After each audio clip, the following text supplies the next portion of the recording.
हम लोग दहन भी कहते हैं, दहन अभिक्रिया। ऊष्माक्षेपी या दहन अभिक्रिया एवं ऊष्माशोषी अभिक्रिया का क्या अर्थ है, उदाहरण दीजिए। देखिए एनसीईआरटी का प्रश्न है, 2020 में और 2022 में प्रश्न पूछा गया है, 2023 में भी आएगा। अब देखो ऊष्माक्षेपी जो दहन अभिक्रिया होती क्या, ऊष्माशोषी अभिक्रिया क्या होता है, बहुत सिंपल है इन टॉपिकों को समझना। देखो होता क्या है, सबसे पहले आप हेडिंग डालोगे ऊष्माक्षेपी अभिक्रिया, कोष्टक में दहन कर देना कि दहन अभिक्रिया भी कहते हैं। देखो कह रहा है कि जिन रासायनिक अभिक्रियाओं में उत्पाद के निर्माण के साथ साथ ऊष्मा भी उत्पन्न होती है उन्हें ऊष्माक्षेपी या दहन अभिक्रिया कहते हैं। देखिए दुनिया की कोई भी रिएक्शन हो रहा है, कोई भी रासायनिक अभिक्रिया हो रहा है, तो रासायनिक जब अभिक्रिया होता है तो अभिकारक मिलते हैं, अभिकारक मिलकर उत्पाद बनाते हैं। तो कोई भी अभिकारक अगर मिलकर उत्पाद बना रहा है और उत्पाद में आपको ऊष्मा निकलती हुई प्रतीत हो रही है कि ऊष्मा निकल रही है उत्पाद के साथ साथ, तो 100% ऊष्माक्षेपी अभिक्रिया होगा। बस जैसे उदाहरण के तौर पे आप देखो समझ में आ जाएगा आपको। जैसे प्राकृतिक गैस का दहन, प्राकृतिक गैस का दहन मतलब कि जैसे प्राकृतिक गैस हमने मीथेन ले लिया, उसका सूत्र होता है CH4 गैस है ना, मीथेन गैस। इसको हमने वायु की उपस्थिति में, ऑक्सीजन की उपस्थिति में इसको हमने जलाया, ऑक्सीजन से अभिक्रिया कराया। जब ऑक्सीजन से अभिक्रिया कराया तो देखो कार्बन डाइऑक्साइड बना गैस और आपका जल बना, और उसी के साथ ऊष्मा भी निकल रही है। तो देखो ये क्या है, अभिकारक, अभिकारक मिलकर क्या बनाते हैं, उत्पाद। ये सब क्या है, उत्पाद। और उत्पाद के साथ साथ देखो ऊष्मा निकल रही है, तो ऊष्मा निकल रही है उत्पाद के साथ साथ, तो आपको कौन सा है, ऊष्माक्षेपी अभिक्रिया है। तो वही चीज था ना कि जिन रासायनिक अभिक्रियाओं में उत्पाद के निर्माण के साथ साथ, उत्पाद के निर्माण के साथ साथ ऊष्मा भी उत्पन्न होती है, देखो ऊष्मा भी उत्पन्न होती है, उन्हें हम ऊष्माक्षेपी या दहन अभिक्रिया कहते हैं। उदाहरण भी पूछा था, उदाहरण भी हमने बता दिया। ठीक है, नोट कर लो इसको, एक कॉपी, पतली सी कॉपी बना लो, केमिस्ट्री का नोट कर लो, अब उसी को रिवाइज करके एग्जाम में पहुंच जाइएगा। ठीक है, चलो अगला प्रश्न देखो क्या है। मतलब प्रश्न क्या, ऊष्माशोषी अभिक्रिया भी पूछा था ना, तो ऊष्माक्षेपी तो हो गया, ऊष्माशोषी क्या होता है, जस्ट उसका उल्टा होता है। देखो ऊष्माशोषी अभिक्रिया ये होता है कि जिन रासायनिक अभिक्रियाओं में ऊर्जा अवशोषित होती है, मतलब पहले ही ऊर्जा को सोख लिया जाता है, उन्हें ऊष्मा शोषी अभिक्रिया कहते हैं। जैसे उदाहरण के तौर पे, जैसे नाइट्रोजन क्या हमने ऑक्सीजन के साथ अभिक्रिया कराया तो नाइट्रोजन ऑक्साइड बना, लेकिन यहाँ पे ऊष्मा खर्च हो रही है तो माइनस लगा दिया हमने। तो जिसमें ऊर्जा खर्च होती है, ऊर्जा अवशोषित होती है, उसे हम ऊष्माशोषी बोलते हैं। ऊष्माशोषी मतलब ऊष्मा को सोखने वाला, तो सोखने वाला मतलब कि अवशोषित करेगा तभी तो सोखेगा उसको। बस याद हो गया आप लोगों का। तो ऊष्माशोषी अभिक्रिया भी समझ में आ गया आप लोगों को। इधर ऊष्माक्षेपी, तो यही आप लोगों का क्वेश्चन पूछता है कि ऊष्माक्षेपी एवं ऊष्माशोषी अभिक्रिया का क्या अर्थ, उदाहरण दीजिए। 4 नंबर के लिए प्रश्न आएगा, एक भी पॉइंट आप लोग छोड़िएगा मत, पूरा लिख के पूरे अंक लेकर आना है आप लोगों को। चलिए अगला प्रश्न आता है, अगर इसको आपने समझ लिया तो इससे छोटे छोटे प्रश्न आप आसानी से कर पाओगे, क्योंकि प्रश्न ही ऐसा है कि रासायनिक अभिक्रिया किसे कहते हैं या कितने प्रकार की होती है, उदाहरण सहित समझाइए। जितने भी रासायनिक अभिक्रिया होती है सब हम लोग को बताना है इसमें कि रासायनिक अभिक्रिया किसे कहते हैं, पहले तो ये बताना है, ये कितने प्रकार की होती है, उदाहरण सहित समझाना है। 2019 में, 20 में, 22 में प्रश्न पूछा गया है। सबसे पहले तो हम लोग जानेंगे कि रासायनिक अभिक्रिया होती क्या है। आप हेडिंग डालोगे रासायनिक अभिक्रिया, लिखोगे कि जब एक या एक से अधिक पदार्थ परस्पर अभिक्रिया करके नए पदार्थ बनाते हैं तो ऐसी अभिक्रिया रासायनिक अभिक्रिया कहते हैं। कह रहा है कि जब एक या एक से अधिक पदार्थ, ठीक है, कम से कम 2 या 2 से अधिक पदार्थ होना चाहिए, ठीक है, और वह अभिक्रिया कर कर एक नए पदार्थ का निर्माण करेंगे तो ऐसी अभिक्रिया रासायनिक अभिक्रिया कहते हैं। उदाहरण से और क्लियर हो जाएगा, जैसे मैग्नीशियम और हाइड्रोक्लोरिक अम्ल। जब मैग्नीशियम की अभिक्रिया हमने हाइड्रोक्लोरिक अम्ल के साथ किया तो मैग्नीशियम क्लोराइड बना और हाइड्रोजन गैस बना। तो देखो दो यहाँ पे पदार्थ हैं और दो पदार्थ आपस में संयोग करके एक नए पदार्थ का निर्माण कर दिया है। देखो ये मैग्नीशियम है, ये हाइड्रोक्लोरिक अम्ल है, और ये नया पदार्थ बन गया मैग्नीशियम क्लोराइड और हाइड्रोजन। नया पदार्थ बना कि नहीं, तो नया पदार्थ बन गया तो उसे बोलेंगे रासायनिक अभिक्रिया हुई है। ठीक है, तो परिभाषा कितना सिंपल है, नोट कर लो। उदाहरण भी हमने दिया है और वो भी संतुलित उदाहरण है, आपको संतुलित करने की जरूरत नहीं है। देखो यहाँ पे 2 लगाया है, संतुलित करके मैं लेकर आया हूँ। चलो, तो रासायनिक अभिक्रिया तभी समझ में आ गया आप लोगों को। फिर नीचे हेडिंग डालेंगे कि रासायनिक अभिक्रिया के प्रकार, और लिखूंगे मुख्य रूप से रासायनिक अभिक्रिया निम्नलिखित प्रकार की होती है। कौन कौन सी, तो उसमें पहला प्रकार आ जाता है आप लोगों का संयोजन अभिक्रिया। देखो संयोजन को संकलन अभिक्रिया भी पूछता है, कभी कभी आपके एग्जाम में पूछ देगा ना कि संकलन अभिक्रिया बताइए, तो लड़के कंफ्यूज हो जाते हैं। तो दोनों याद होना चाहिए, संयोजन अभिक्रिया या संकलन अभिक्रिया दोनों एक ही है। देखो संयोजन अभिक्रिया होता क्या है कि वह रासायनिक अभिक्रिया जिसमें 2 या 2 से अधिक अभिकर्मक जुड़कर एक उत्पाद का निर्माण करते हैं। कितना सिंपल है। इस अभिक्रिया में क्या होगा कि दो या दो से अधिक अभिकर्मक जुड़ेंगे और केवल एक ही उत्पाद बनाएंगे, सिर्फ एक ही, तो समझ लीजिएगा कि संयोजन अभिक्रिया। जैसे यहाँ पे देखो 2 एग्जांपल, हाइड्रोजन की अभिक्रिया हमने ऑक्सीजन से कराया, तो 2 अभिकर्मक हैं, 2 अभिकर्मक जुड़कर देखो जल बनाया, मतलब एक ही उत्पाद बनाया, सिर्फ जल, तो एक ही उत्पाद बना रहा है, संयोजन अभिक्रिया। इसी तरह मैग्नीशियम का हमने ऑक्सीजन के साथ अभिक्रिया कराया, तो मैग्नीशियम ऑक्साइड बना रहा है। देखो 2 अभिकर्मक जुड़कर सिर्फ एक ही मैग्नीशियम ऑक्साइड उत्पाद बना रहा है, मतलब कि कौन सा अभिक्रिया, संयोजन अभिक्रिया। तो वही कह रहा है 2 या 2 से अधिक अभिकर्मक जुड़कर एक उत्पाद बनाए, उसे हम संयोजन या संकलन अभिक्रिया कहते हैं। अब पूरा संतुलित करके लेकर आया हूँ, बस आपको नोट करना है, याद करना है। अब क्या चाहिए, कितना सुविधा चाहिए आप लोगों को। चलो, तो ये तो आप लोगों का पहला इसका था प्रकार, संयोजन अभिक्रिया। दूसरा प्रकार होता है वियोजन अभिक्रिया। अब वियोजन अभिक्रिया संयोजन अभिक्रिया का जस्ट उल्टा होता है, ठीक है। तो चलो ये भी आप लोगों का आसान ही है। देखो लिखोगे कैसे, हेडिंग डालोगे वियोजन अभिक्रिया और लिखोगे वह रासायनिक अभिक्रिया जिसमें एकल अभिकर्मक, मतलब सिर्फ एक अभिकर्मक टूटकर 2 या 2 से अधिक उत्पाद बनाते हैं। उसका उल्टा है कि नहीं, उसमें क्या हो रहा था कि 2 या 2 से अधिक अभिकर्मक मिलकर एक उत्पाद बनाता था, लेकिन इसमें क्या होगा कि सिर्फ एक अभिकर्मक रहेगा और वह टूटकर 2 या 2 से अधिक उत्पाद बनाएगा, उसे हम वियोजन अभिक्रिया कहते हैं। वियोजन मतलब टूटना, वियोजित हो जाना, टूट जाना। जैसे उदाहरण में देखो फेरस सल्फेट है, फेरस सल्फेट को जब हमने गर्म किया, मतलब फेरस सल्फेट आपका क्या अभिकर्मक है, जब इसको हमने गर्म किया तो फेरिक ऑक्साइड, देखो Fe2O3 फेरिक ऑक्साइड में, और सल्फर डाइऑक्साइड और सल्फर ट्राई ऑक्साइड, इसको ट्राई ऑक्साइड बोलते हैं, तो sulphur dioxide sulphur try oxide, मतलब 3 उत्पादों में टूट गया, तो बोलेंगे वियोजन अभिक्रिया। तो देखो एक अभिकर्मक टूटकर कई उत्पादों में विखंडित हो गया, कई उत्पाद बना दिया, तो हम कहेंगे वियोजन अभिक्रिया हुई है। अब बताइए कोई दिक्कत है आप लोगों को। अब पूरा संतुलित किया हुआ लेकर आया हूँ, पूरा नाम लिख कर लेकर आया हूँ। इसको देखो सल्फर डाइऑक्साइड बोलते हैं, इसको सल्फर ट्राई ऑक्साइड बोलते हैं, लिख लेना हिंदी में अगर नहीं याद होता है तो। चलो तीसरा होता है विस्थापन अभिक्रिया। देख लो विस्थापन अभिक्रिया क्या है।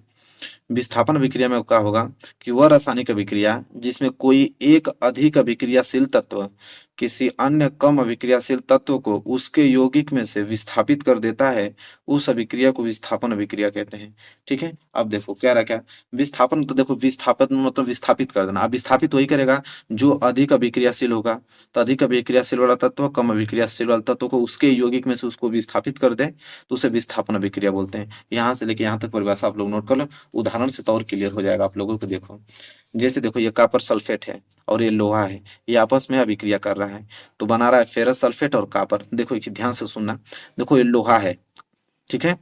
अब लोहा क्या कर रहा है कि लोहा जब अभिक्रिया कर रहा है कॉपर सल्फेट से, तो लोहा जैसे कॉपर सल्फेट से अभिक्रिया कर रहा है, तो देखो कॉपर को यहाँ पे अलग कर दिया, मतलब लोहा अधिक अभिक्रियाशील है, तभी तो कॉपर को अलग कर दिया। तो देखो अधिक अभिक्रियाशील तत्व कम अभिक्रियाशील तत्व को उसके यौगिक में से, मतलब कॉपर सल्फेट में से ही कॉपर को अलग कर दिया, और ये जो लोहा है सल्फेट के साथ मिलकर फेरस सल्फेट बना लिया।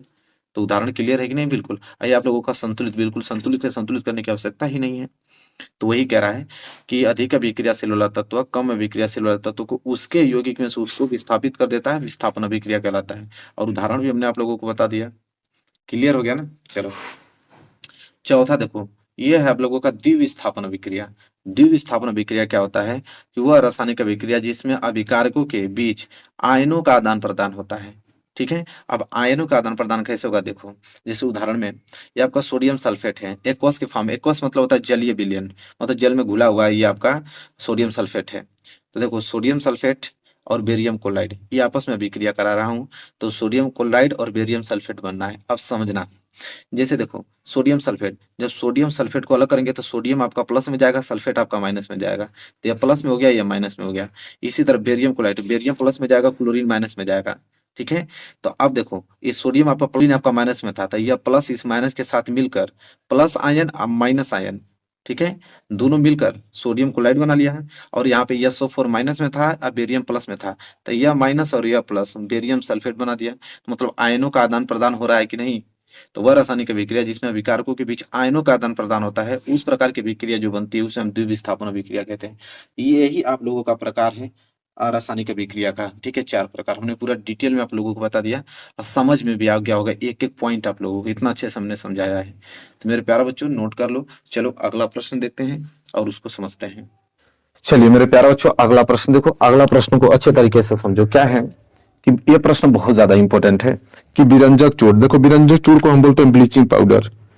तो पूछ रहा है ना कि विरंजक चूर्ण ब्लीचिंग पाउडर का रासायनिक नाम और उसका गुण भी बताइए और उसका उपयोग लिखिए। देखिए प्रश्न बहुत ज्यादा इंपॉर्टेंट, देखिए 2013 में, 15 में, 17 में, 18 में, 20 में प्रश्न पूछा गया है। तो विरंजक चूर्ण देखते हैं ब्लीचिंग पाउडर होता क्या है।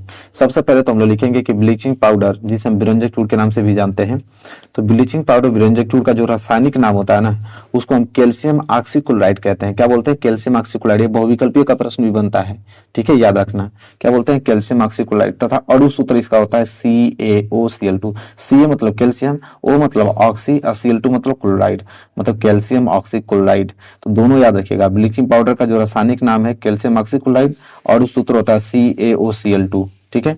अब ये बनता कैसे है ये भी पूछा है, तो बनाने की विधि देखिए कैसे बनता है, इसको देखेंगे। देखिए शुष्क बुझे हुए चूने पर क्लोरीन गैस की क्रिया से विरंजक चूर्ण का निर्माण होता है। शुष्क बुझे हुए चूना, तो शुष्क बुझे हुए चूना को हम बोलते हैं कैल्शियम हाइड्रोक्साइड। तो देखो यहाँ पे कैल्शियम हाइड्रोक्साइड है जो कि जल में घुला हुआ है।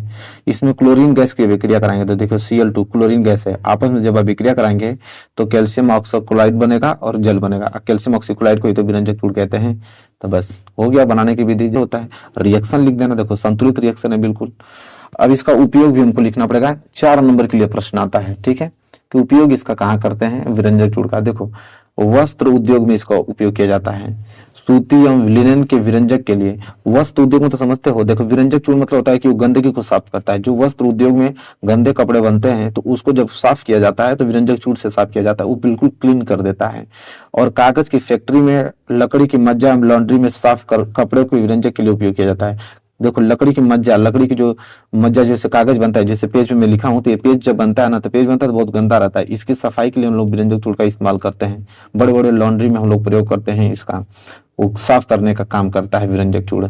बस हो गया, 4 नंबर मिल गया। इतना तो आसान टॉपिक है, आप लोग घबराते हो सिर्फ, मैं हूं जब तक कोई दिक्कत नहीं होगा, बस आप लोग पढ़ते रहो अच्छे से। चलो अगला पॉइंट देखते हैं। देखो अगला प्रश्न यह है कि बेकिंग सोडा की विधि, गुण, अणु सूत्र लिखिए तथा उपयोग बताइए।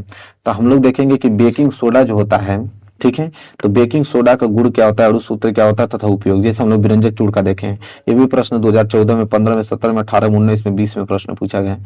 सबसे पहले तो हम लोग लिखेंगे कि जो बेकिंग पाउडर है, तो बेकिंग पाउडर का जो रासायनिक नाम होता है ना, उसको हम सोडियम बाइकार्बोनेट कहते हैं। क्या बोलते हैं?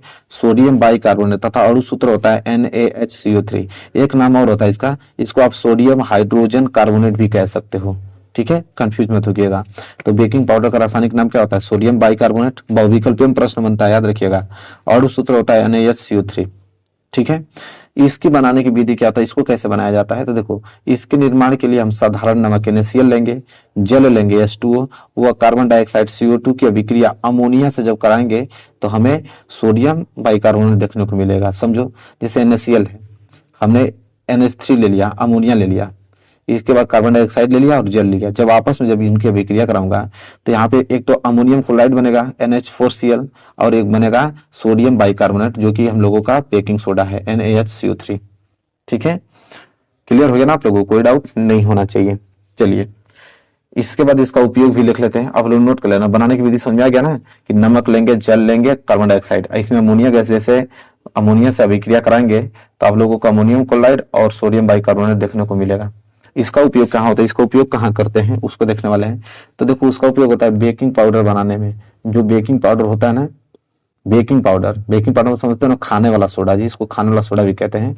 तो बेकिंग पाउडर बनाने में, रसोई घर में स्वादिष्ट खस्ता पकौड़े में हम लोग, जो खस्ता पकौड़ा बनता है उसमें हम लोग बेकिंग पाउडर घर में मम्मी जो लोग बनाती हैं उसमें खाने वाला सोडा का इस्तेमाल करती हैं, वहां पे किया जाता है। आई होप आप लोगों को क्लियर हो गया होगा, ये प्रश्न कोई भी डाउट नहीं होगा, ठीक है। तो ये नोट कर लेना, जो कि बहुत ज्यादा इंपॉर्टेंट है। पूरा दिखा दिया ना, इसको आप लोग रखो। चलो